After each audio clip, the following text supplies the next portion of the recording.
Concordant information currently in its possession indicates that forces of a foreign power are preparing to attack Niger and its people, in coordination with ECOWAS and armed terrorist groups. Faced with the threat of intervention that is becoming clearer through preparation from a neighboring country, Niger's airspace is closed as of today, Sunday, August 6, 2023, for all airports until further notice. Any attempt to violate national airspace will be met with an energetic and instantaneous response. Niger's military junta made that announcement yesterday, the day of the deadline to release and restore President Mohamed Bazoum. Bazoum still remains in the junta's grasp, and Niger's generals are preparing for war.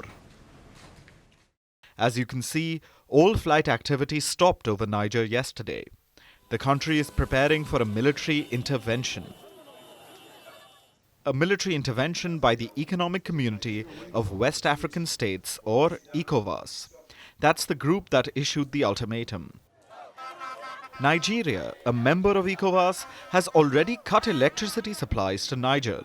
It supplies around 70% of Niger's power. This threatens to cause a humanitarian crisis in the coup-hit nation. But Niger doesn't just blame Nigeria and ECOWAS for its troubles. The coup leaders and supporters also pin the blame elsewhere. The old colonizer, France. Niger's junta may have just alluded to France during its announcement, but the coup supporters were more blunt.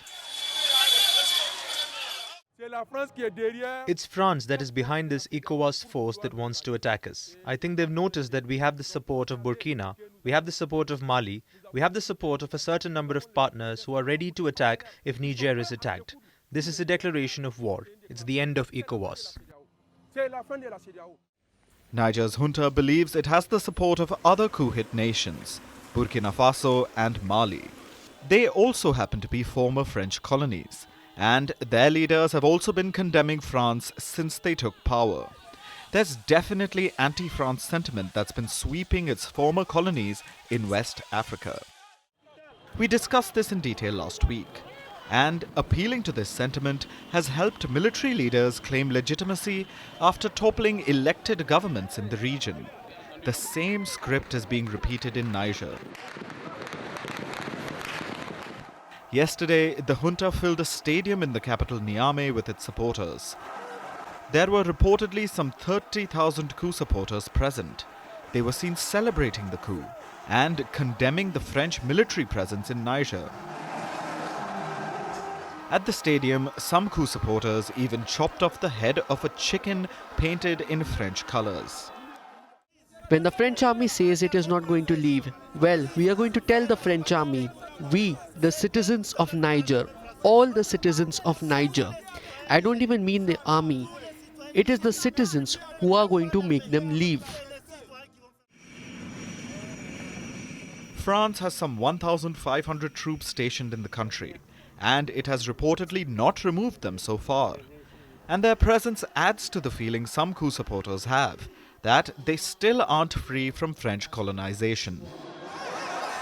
That despite officially getting independence in 1960, the country has still been exploited. Supporters justify this coup by saying it's a new independence, and some are even prepared to lay down their lives for it. 63 years of aid. Where are we? We are lost in Africa. And yet, we are told that Niger is very rich in potential. And then we are lost. So what's the point of foreign aid? We would be resilient behind our defense and security forces to be able to wrest our independence, our new independence. C'est notre façon, en tant que société civile, en tant que citoyen, de participer à la stratégie de défense de notre nation. Vous savez, dans tous les pays, la défense de notre patrie n'est pas l'apanage des seuls militaires. Nous avons, comme vous le voyez, nous n'avons pas d'armes, mais nous avons nos cœurs, nous avons notre sang, et nous avons décidé de mettre notre sang au service de la défense de notre patrie. Niger's junta has brought reinforcements to the capital Niamey. Italy and Germany are asking ECOWAS to extend the reinstatement deadline. Mali and Burkina Faso have sent a delegation to Niger. West Africa looks to be gearing up for war, and that's the last thing the impoverished region and the world needs right now. In Pakistan, the inevitable has happened. Imran Khan has been arrested. Many would say he was asking for it. On Saturday, a local court in Lahore found him guilty. Of what? Well, there are 140 cases against him, but this one was about corruption. Imran Khan is accused of illegally selling state gifts for $500,000, and he's been convicted and jailed. The sentence is 3 years, the maximum, which also means that he cannot contest the election. Imran Khan has been barred from holding public office for the next 5 years. I guess it's job done for the Pakistan army. But why get him arrested? Imran Khan's party had already been broken up. His top leaders had abandoned him. So why the arrest? Well, maybe to prove a point. You may remember what happened last time Imran Khan was arrested. The date was 9th May 2023. Imran Khan rallied his supporters. He asked them to hit the streets. Even the army headquarters in Rawalpindi was targeted. This time he used the same strategy. Imran Khan recorded a message before his arrest. This is what he said. Listen to this. जब तक ये पैगाम आप तक पहुंचेगा, मुझे ये arrest कर चुके होंगे और मैं जेल में होऊंगा, तो मेरी आपसे सिर्फ एक ही रिक्वेस्ट है, अपील है कि आपने घरों में चुप करके नहीं बैठना। मैं ये जो जद्दोजहद कर रहा हूँ, ये अपनी ज़ात के लिए नहीं कर रहा, ये अपनी कौम के लिए कर रहा हूँ, आपके लिए कर रहा हूँ, आपके बच्चों के मुस्तकबिल के लिए कर रहा हूँ। पुरअमन एहतजाज आपने करते रहना है जब तक कि आपको आपका हक नहीं मिलता, और वो सबसे बड़ा फंडामेंटल राइट है वोट के ज़रिए अपनी हुकूमत मुंतखब करना, ना तो किसी और कोई कब्ज़ा ग्रुप इस मुल्क के ऊपर कब्ज़ा करके बैठ जाए जो आज कब्ज़ा करके बैठा हुआ है। Good speech. Did not help him though. The people had learned their lesson. They were not willing to risk water cannons or military trials. So what did they do? They stayed at home. There were some minor protests in Karachi, but nothing like the last time. Where does that leave Imran Khan? His lawyers have appealed the conviction in a higher court. They also want him shifted to a different jail. And why is that? Apparently, the facilities are not good at this one. Now, let's be clear about two things here. One, Imran Khan was corrupt. There are no two ways about it. And two, his conviction is about selective justice. If corruption was a bar, half of Pakistan's army and parliament would be in jail. So this is less about justice and more about politics. Imran Khan made one crucial mistake though. He assumed popularity would protect him. And no doubt he was popular. Thousands of people used to attend his rallies. But in Pakistan, popularity gets you nowhere. If you want power, you need the army. They can rig the elections in your favor. Speaking of which, there is talk of delaying the upcoming vote. Pakistan's law minister says elections can only be conducted after a new census. And how long will that take? At least 4 months.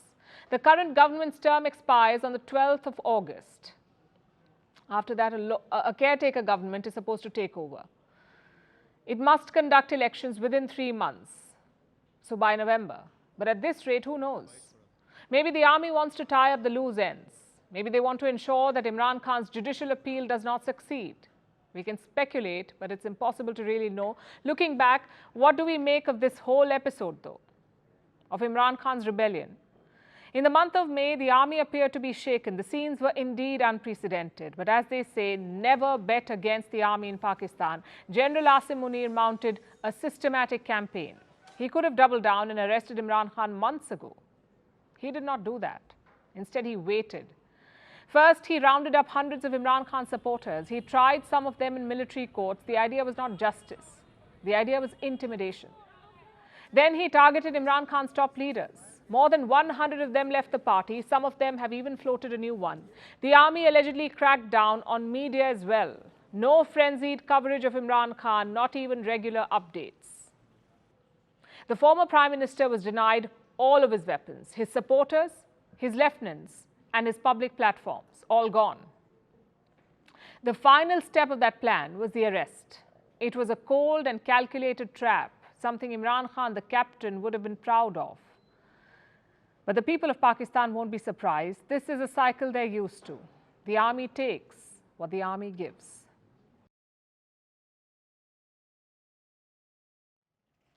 Speaking of naval power, Russia and China are making a huge display of it, and that too against the United States.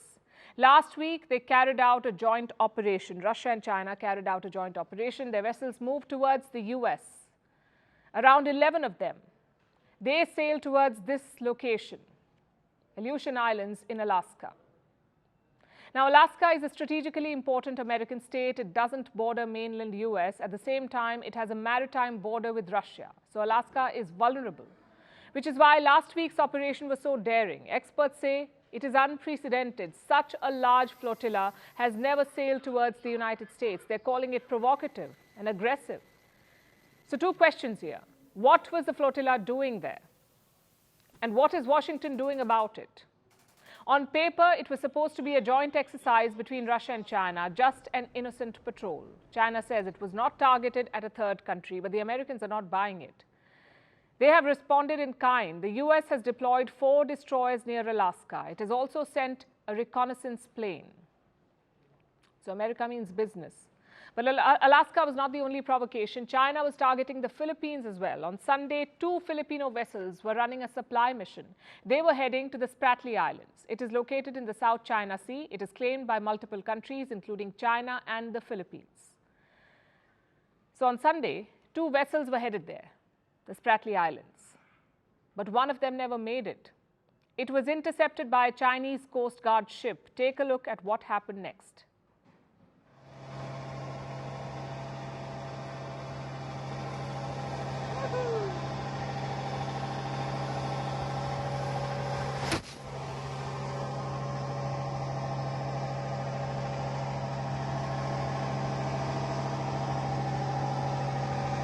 Speed, sir, 0.7 knots, sir. Starboard back 1. Starboard back 1.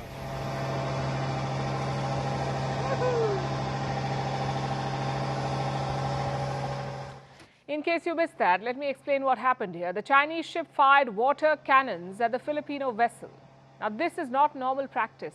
It is considered to be aggressive and confrontational. And what did the Philippines do? The ship could not complete its supply mission. Also, Manila summoned the Chinese envoy. It condemned China's actions as excessive and offensive. Listen to this.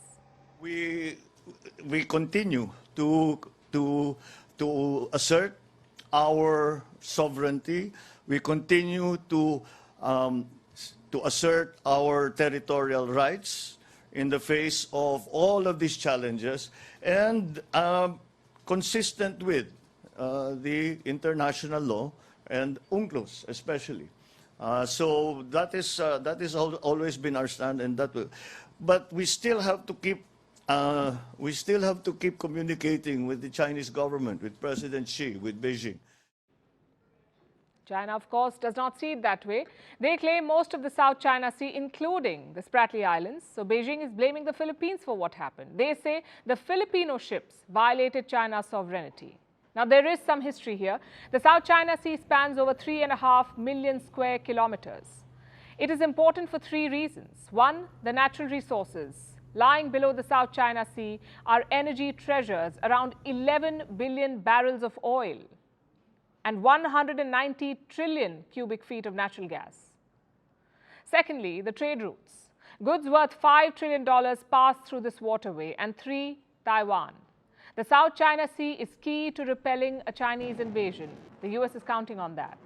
The Philippines is an important part of that strategy, and China realizes this. Their ships regularly confront or shadow Filipino vessels. It happened in June this year as well. 2 Filipino vessels were running a supply mission. They were closing in on Spratly Islands, and that's when 2 Chinese ships approached them. One of them came within 90 meters. Another incident was in April. A Chinese Coast Guard ship cut across a Filipino vessel. The 2 almost collided. But this water cannon incident ranks higher on aggression. The last time China used this strategy was in the year 2021. So what is the game plan here? What is Beijing trying to do? Well, the Philippines got a new president last year, Ferdinand Marcos Jr. During his campaign, he promised to strike a balance between China and the US. His predecessor also did that, Duterte. But as president, his policy has been different. In April, Marcos signed a new agreement with the US. Until then, Washington had access to 5 bases in the Philippines, 5 military bases in the Philippines. Now they have access to 9 bases, so 4 extra military bases. Marcos won the presidency by running a populist/nationalist campaign. And what do populists love? An enemy out to grab their territory. That's China for the Philippines. Marcos has repeatedly promised to protect his country's sovereignty. It's the kind of rhetoric that helps him. Having said that, Marcos cannot afford a full divorce. And why is that? Because of bilateral trade. China-Philippines trade is more than $80 billion, 80 billion. Beijing is Manila's largest trading partner, but maybe not for long. The US and its allies are looking to offer alternatives. Last month, European Union chief Ursula von der Leyen visited Manila. She was the first EU chief ever to visit the country. Both sides agreed to restart free trade talks. They also discussed diversification of supply chains. All of this was aimed at China, and days later, their ships confront Filipino vessels. Coincidence? I don't think so. Countries in Southeast Asia have an unhappy marriage with China. They hate China's territorial claims, but they love China's trade. So the West is trying to offer alternatives to sway Southeast Asian countries away from Beijing. Trade and investment is just one part of that strategy. Mutual defense is the other. The US State Department released a warning after Sunday's incident. Listen to what they said. We reaffirm that an armed attack on Philippine public vessels, aircraft, and armed forces would invoke US mutual defense commitments under the 1951 US-Philippines Mutual Defense Treaty. What does that mean? Will the US protect Manila from a Chinese invasion? Will it offer weapon support?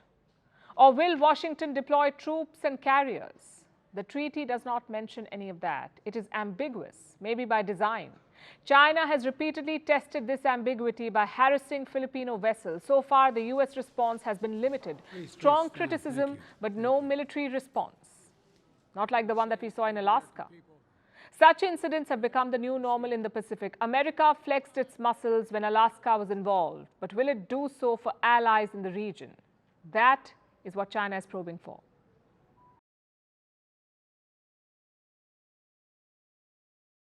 And now for some health news. The Wuhan virus is back in the form of a new variant. It's called EG51 or Eris, which by the way is also the name of the ancient Greek goddess of strife and discord. Eris, not exactly a great sign. The Eris variant is spreading in the US and the UK. The number of cases is on the rise. It is also being called the main cause of hospitalization in the UK. Eris is believed to be of the Omicron lineage. It spreads faster.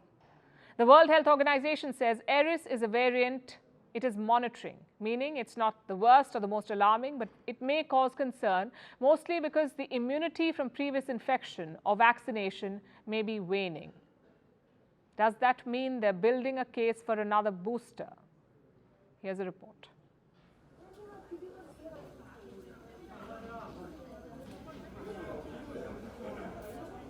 It's been almost 4 years since the pandemic first began. But the Wuhan virus doesn't seem to stop reinventing itself. You know of the Delta and Omicron variants. You've heard of the numerous subvariants of Omicron. And now one of these subvariants is making headlines in the US and UK. The EG5.1, nicknamed Eris. Don't let the short and simple name fool you. Eris is making a mark, leading to a surge in cases in the US, UK and other parts of the world. Eris and its cousin variants have been driving most new cases in the US for 2 weeks now. The latest data from the US Centers for Disease Control says that 17.3% of all new US cases are caused by EG5. That's the variant family that includes Eris. How many people has it actually infected? The US isn't really keeping a track of case numbers. Remember, since the pandemic was declared over, monitoring has gone off a cliff. Those who bother to get tested often do it from home. so case numbers are unreliable. But the CDC has kept track of hospitalizations due to the Wuhan virus, and that number was over 8,000 last week. It's a 12% increase in COVID hospitalizations, so the surge is real. Why isn't everyone panicking about COVID and the Eris variant? Because American doctors expected the annual summer COVID spike to return, and it has. And it isn't a wave, yet anyway. So while there's an uptick of cases, it isn't a return to the pandemic just yet. There's similar news from the UK. Britain still regularly checks how many respiratory issue cases are due to the Wuhan virus. The UK Health Security Agency checks about 4,400 cases a week. In the week ending July 30th, 5.4% of the respiratory issues were caused by COVID-19. It was responsible for only 3.7% the week before that. The values may seem small, but it's an increase of almost 1.5 times. That's not great news. By the end of July, Eris was behind almost 15% of all new COVID infections in the UK. It was responsible for 10% when the month began. So you can see Eris is steadily becoming more prevalent. Already, it's in second place behind the XBB 1.16 subvariant. That variant has been dominating UK cases for months now. But Eris is expected to overtake it. What about the rest of the world? India recorded 54 new cases today. It was 47 yesterday. That's a drop in the ocean considering India's population, but it doesn't mean people or the government can take it easy. More data about the variants behind the cases is needed. But if Eris has come to India, people should take precautions. Better safe than sorry, as they say. What should you look out for? Eris isn't too different from other Omicron offshoots. The symptoms are a runny nose, headaches, fatigue, sneezing, and a sore throat. But vulnerable people still need to take care. People with comorbidities, the elderly especially. The variants may change, but they remain dangerous for the same people. To protect yourself, follow the same rules you did during the peak of the pandemic. Use masks and sanitizers. Try going only to well-ventilated places. Get your vaccine if you haven't already. And get booster doses if enough time has passed since your last shot. As much as we want to believe that the worst is over, we can't forget that the Wuhan virus is still around. Eris is just the latest iteration. It'll likely keep coming back in new forms. And all we can really do is take all precautions and be responsible.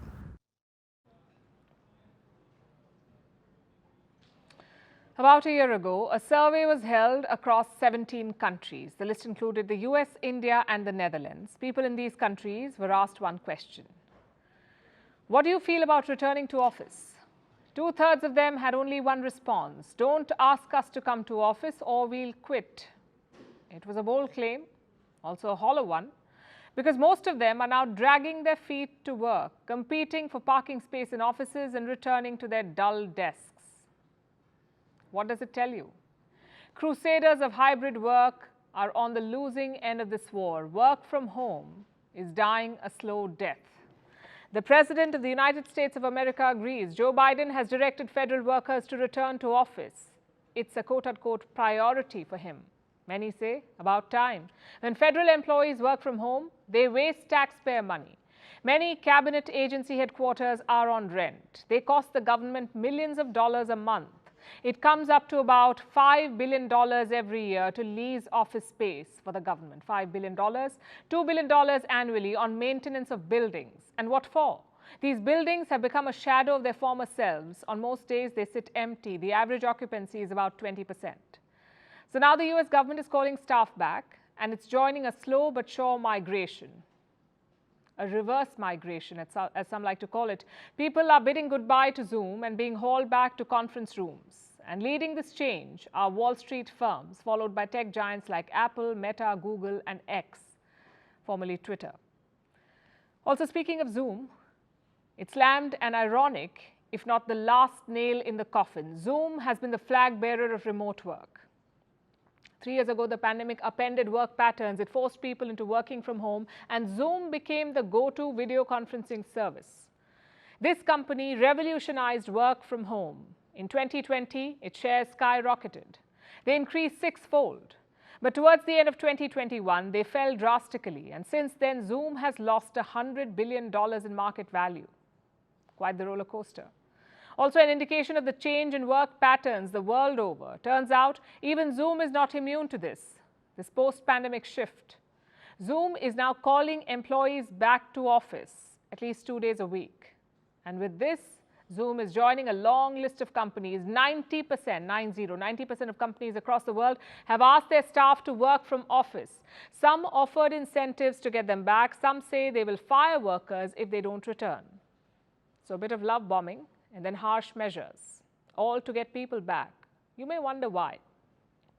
Are companies evil slave drivers?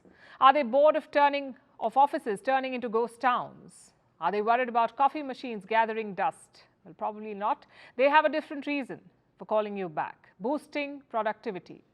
Let me explain with some numbers. According to a study by UCLA, workers are 18% less productive when working from home. 18%. According to a study by Harvard, an online retailer saw a 4% drop in productivity due to remote work. Employees answered fewer sales calls, they had poorer interactions, and they put customers on hold for longer. Another study claims even chess professionals fare worse in online matches. So work from home may feel good, but it's not proving to be great for business. It makes it harder for teams to collaborate. Professional networks within companies become isolated. A study conducted this year found that when you work from home, you do not exchange enough feedback. You find it harder to learn new skills. So while video conferencing is convenient and appears cost-effective, it proves to be expensive over time for your company. And companies know this. They're struggling to find the right balance. Some are cushioning the blow with hybrid work. Others are simply landing blows with ultimatums. The fact is, the way we work is changing again. Only this time it feels like the revolution has turned full circle and we are back to where we started. Which side of the divide are you on? Write to us. We'd love to hear from you. And now it's time for Vantage Shots, images that tell the story. Starting with the United States of America, a massive fire broke out at a plastic recycling facility. Officials have issued a health alert due to hazardous air pollution. In Alaska, an entire house collapsed in the Mendenhall River after record glacier flooding. And Italy's Coast Guard rescued more than 50 migrants after 2 shipwrecks. The rescue operation took place off an island in the Mediterranean Sea. And finally, what makes the 7th of August significant? On this day in 1960, the West African nation of Ivory Coast gained independence from France. It became a French colony in 1893. In 1958, Ivory Coast became a self-governing independent republic within the French rule. We're leaving you with that. Thank you for watching. We'll see you tomorrow.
There goes.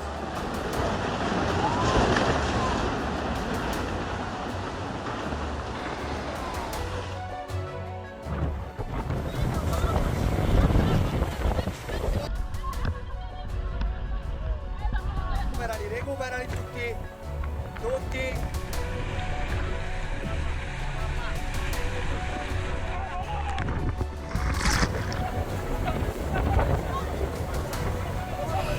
Forza, bravi.